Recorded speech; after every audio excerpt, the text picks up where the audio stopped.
Terima kasih atas kunjungannya ke channel Andri ADJ. Sebelumnya saya mohon maaf apabila ada ketidakcocokan atau kesalahan dalam versi cerita, kisah atau silsilah ini. Apabila ada yang tidak berkenan, silahkan tinggalkan pesan di kolom komentar, dan jangan lupa subscribe, like dan hitamkan tombol loncengnya. Terima kasih, silahkan menyimak video selanjutnya. Ratu Laut Kidul atau Pantai Selatan atau juga sering disebut Nyi Roro Kidul adalah sebuah legenda yang erat kaitannya dengan masyarakat di Palabuhan Ratu, Kabupaten Sukabumi, Jawa Barat, Jabar. Kisah putri cantik penguasa Laut Selatan ini semakin ditegaskan keberadaannya dengan beberapa tempat yang konon menjadi petilasan Nyi Roro Kidul ketika ingin bertandang ke daratan. Ada dua tempat yang diyakini warga setempat sebagai tempat sang ratu saat datang ke kawasan pantai Sukabumi, yakni kamar di Hotel Samudra Beach dan vihara yang letaknya di Pantai Loji dinamakan Vihara Nam Hai Koan Seimpusa. Saat mengunjungi Vihara Nam Hai Koan Seimpusa, masyarakat setempat sudah paham dengan ruangan atau kamar yang digunakan Ibu Ratu. Ibu Ratu adalah sebutan untuk Nyi Roro Kidul bagi warga setempat atau pengurus vihara.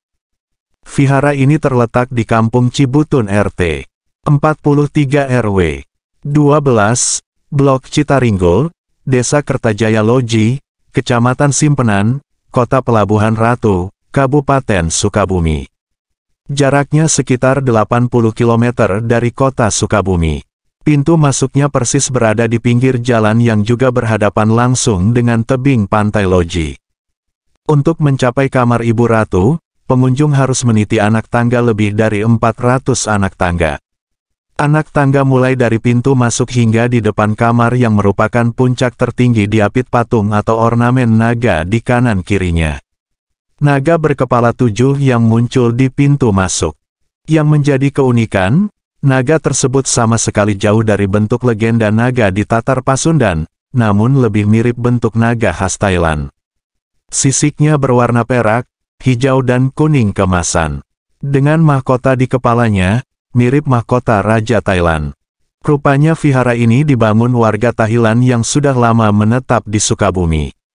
Vihara Nam Hai Koan Seimpusa juga dikenal dengan nama kuil Dewi Koan Im dan Dewi ini dianggap sebagai penjelmaan Nyi Roro Kidul.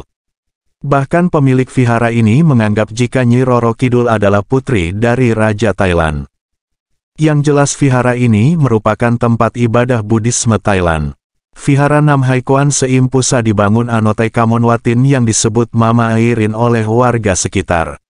Ia disebut sebagai satu-satunya penggagas pembangunan vihara ini hingga didirikan pada tanggal 8 Agustus tahun 2000. Dari cerita pengurus vihara, Mama Airin bermimpi di lokasi vihara tersebut. Pada 600 tahun silam dinasti Qing, vihara ini telah ada, tetapi menjadi hilang karena termakan waktu. Itulah sebabnya ia berinisiatif untuk kembali membangun vihara ini. Ada beberapa titik atau tingkatan dari bangunan vihara ini. Mulai dari tingkatan Dewi Bumi Nam Hai, Julaihut, Dewi Koan Im, Padepokan Eyang Semar, Padepokan Prabu Siliwangi, Semin Fo dan teratas Padepokan Ratu Pantai Selatan. Sehingga tidak hanya digunakan sebagai tempat ibadah, vihara ini menjadi destinasi yang menarik bagi wisatawan. Apalagi letaknya di atas bukit, menjadikan vihara ini memiliki pemandangan laut yang indah dan eksotis. Meniti ratusan anak tangga, menjelajahi vihara Loji memerlukan stamina prima. Wajar saja, ada sekitar 400 anak tangga yang harus dijelajahi untuk sampai puncaknya. Namun jika lelah, terdapat beberapa altar untuk beristirahat dan masing-masing memiliki nama sendiri. Pada tiap tingkatan terdapat patung-patung Dewi Bumi dan Buddha Julai. Semakin ke atas, pengunjung akan menemukan altar yang dihiasi patung dewa-dewi. Pada altar utama terdapat patung Sun Gokong dan gurunya. Altar ini paling luas dan terbuka. Banyak patung dari perunggu dan batu di bagian ini. Ada pula lilin ukuran besar dalam jumlah banyak, serta aroma asap dupa.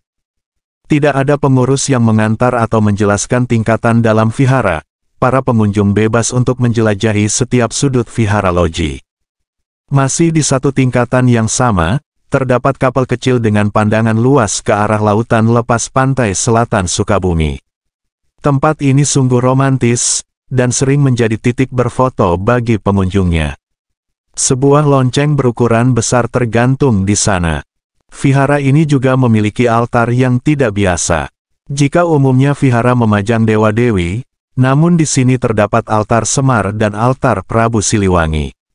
Bahkan terdapat pula patung Bunda Maria di altar utama. Dari altar utama, pengunjung dapat meniti anak tangga menuju ke altar Prabu Siliwangi. Menurut pengurus vihara sebagai petilasan Siliwangi. Dan di puncak vihara adalah altar atau kamar Nyi Roro Kidul. Ruangannya khusus dan tertutup, berbeda dengan altar lainnya. Untuk masuk pengunjung harus meminta izin dari pengurus vihara, karena bangunan selalu terkunci rapat. Warna hijau dan keemasan mendominasi interior dalam ruangan tersebut. Juga terdapat foto Bung Karno, beberapa ulama dan uniknya terdapat foto Raja Thailand. Dan tentunya ada foto berukuran besar, sesosok perempuan cantik, yang dianggap sebagai gambar dari Ratu Pantai Selatan. Lalu ada ranjang serba putih dengan kelambu dan meja-meja. Kamar 308. Keberadaan Nyi Roro Kidul juga heboh di kamar 308 pada Hotel Ina Samudra Beach Hotel. Hotel yang ada di Palabuhan Ratu Kabupaten Sukabumi ini menjadi salah satu tujuan wisata khusus untuk disambangi. Saat mengunjungi kamar 308, yang berada di lantai 3 dari Hotel Samudra, nomor kamar sudah tidak lagi ada. Hanya tertulis private. Untuk bisa memasukinya juga harus dibatasi jumlah pengunjungnya, karena kamar sempit. Di dalam, sama seperti kamar hotel lainnya di Samudra Beach. Bedanya, di dalam kamar ini terdapat foto atau lukisan besar putri cantik dengan kebaya serba hijau. Lalu ada beberapa mahkota dan barang kuno, yang menurut petugas hotel adalah titipan atau pemberian dari pengunjung yang datang ke kamar tersebut. Sebuah tempat tidur tradisional juga ada di dalam kamar ini. Di atas tempat tidur terdapat bunga-bunga melati yang ditaburkan. Sementara itu di dekat pintu masuk, terdapat lemari pakaian, di dalamnya nampak pakaian tradisional kebaya, beberapa berwarna hijau keemasan. Saat ini pengunjung tidak diperkenankan untuk mengambil gambar situasi dalam kamar 308. Nanan, petugas hotel tersebut mengatakan saat malam Jumat, ratusan pengunjung rela mengantre untuk masuk kamar dan berdoa di dalamnya. Kondisi ini tentunya membuat okupansi hotel tersebut meningkat. Sosok penguasa pantai selatan atau Ratu Roro Kidul diyakini menghuni di kamar nomor 308 Hotel Samudra Beach.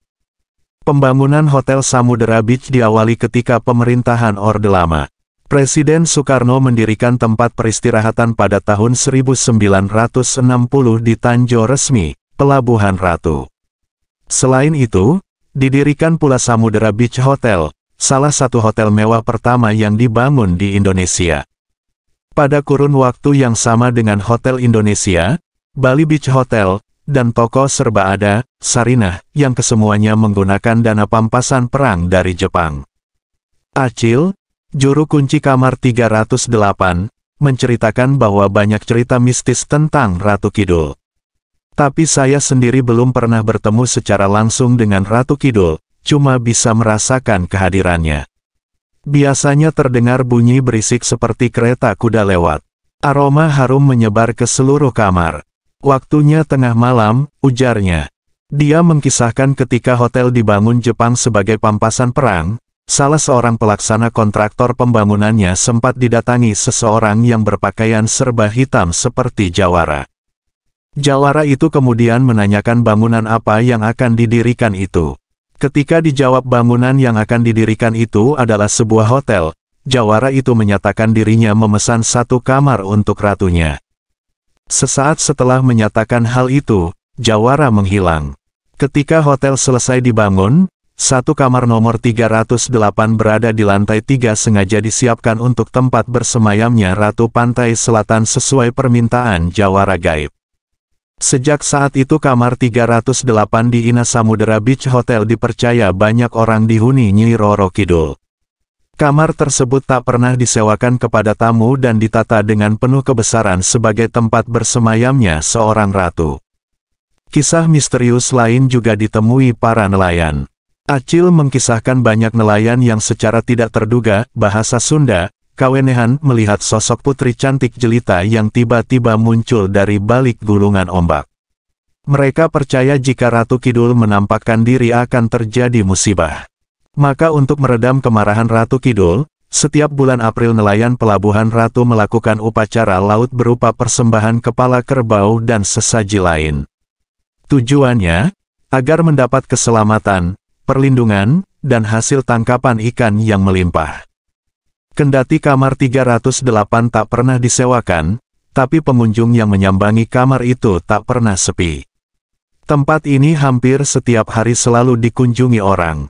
Kebanyakan dari mereka datang untuk mendapatkan ilham. Bahkan, ada di antara mereka yang khusus datang untuk meminta sesuatu, mulai dari ilmu kekebalan sampai yang dapat menyembuhkan orang lain. Tak cuma masyarakat biasa, pejabat, artis dan tokoh masyarakat juga mengunjungi kamar itu, ujar Acil. Acil menuturkan bahwa sesajen untuk sang nyai selalu diganti setiap hari. Selain makanan, minuman dan bunga, terdapat juga alat kecantikan perempuan. Beberapa lukisan terpampang menghiasi kamar. Uniknya menurut Acil, walau berasal dari hasil karya pelukis yang berbeda, wajah Ratu Kidul dalam lukisan tampak sama. Warna hijau yang konon merupakan warna favorit Ratu Pantai Laut Selatan, mendominasi kamar. Dijelaskan oleh Acil posisi kamar itu langsung menghadap ke pantai. Di dalam kamar ditaruh sebuah kotak amal yang isinya akan disumbangkan kepada anak yatim piatu yang ada di sekitar pelabuhan Ratu. Terdapat pula sebuah meja rias yang dilengkapi berbagai alat kosmetik dan kursi rias. Kamar yang sudah berusia 37 tahun ini juga dilengkapi dengan sebuah kamar mandi lengkap dengan aksesorinya. Tapi, kamar mandi ini tak dipergunakan untuk umum. Apa pula lemari kaca berisi berbagai gaun yang semuanya berwarna hijau kemasan. Konon, semua itu adalah permintaan khusus dari Nyi Roro Kidul. Lalu siapa Ratu Kidul itu? Acil menceritakan bahwa menurut legenda masyarakat pesisir selatan Jawa Barat, Nyi Roro Kidul atau Ratu Kidul adalah penjelmaan dari Putri Kadita, salah satu putri tercantik Prabu Siliwangi. Syahdan pada masa Prabu Siliwangi memerintah di kerajaan Pajajaran, ia memiliki seorang permaisuri cantik dan sejumlah selir. Suatu ketika sang permaisuri melahirkan anak perempuan cantik pula, bahkan melebihi kecantikan ibundanya. Ia dinamai Putri Kadita, putri nan cantik jelita. Kebaikan hati dan kecantikan Putri Kadita menimbulkan rasa iri para selir yang takut tersisih dari hadapan Prabu Siliwangi. Mereka bersekongkol menghancurkan kehidupan Putri Kadita dan ibunya. Keduanya diguna-guna hingga menderita sakit kulit yang sangat parah di sekujur tubuh. Di bawah pengaruh sihir para selir, Prabu Siliwangi pun mengusir keduanya dari keraton karena dikhawatirkan mereka akan mendatangkan malapetaka bagi kerajaan. Dalam kondisi mengenaskan, Putri Kadita dan ibunya pergi tanpa tujuan yang jelas. Sang permaisuri tewas dalam pengembaraan, sedangkan Putri Kadita terus berjalan ke selatan sampai akhirnya tiba di sebuah bukit terjal di pantai Karanghawu dengan deburan ombak dahsyat dan pemandangan alam yang indah. Karena amat kelelahan, Putri Kadita tertidur pulas. Dalam tidur ia bermimpi bertemu dengan orang suci yang menasihati agar sang putri menyucikan diri dengan melompat ke laut untuk mendapatkan kesembuhan, mengembalikan kecantikannya, sekaligus beroleh kekuatan supranatural untuk membalas penderitaan yang dia alami. Begitu terbangun, tanpa ragu Putri Kadita melompat dari tebing curam ke tengah gulungan ombak, dan tenggelam ke dasar laut selatan. Mimpinya pun menjadi kenyataan. Selain sembuh dan kembali cantik, ia juga beroleh kekuatan supranatural serta keabadian. Namun, sang putri harus tetap bersemayam di laut selatan. Sejak itu ia menjelma menjadi Ratu Kidul, sang ratu penguasa laut selatan. Di sisi lain tamu ada yang takut dan batal menginap, tapi ada juga tamu yang sengaja datang untuk menginap. Tapi kami ambil positifnya saja, Bukan sekedar mistis, ujarnya. Terima kasih atas kunjungannya. Terlepas dari kisah mitos atau fakta, mohon maaf kalau ada kata-kata yang salah. Silahkan kunjungi video berikutnya di channel ini.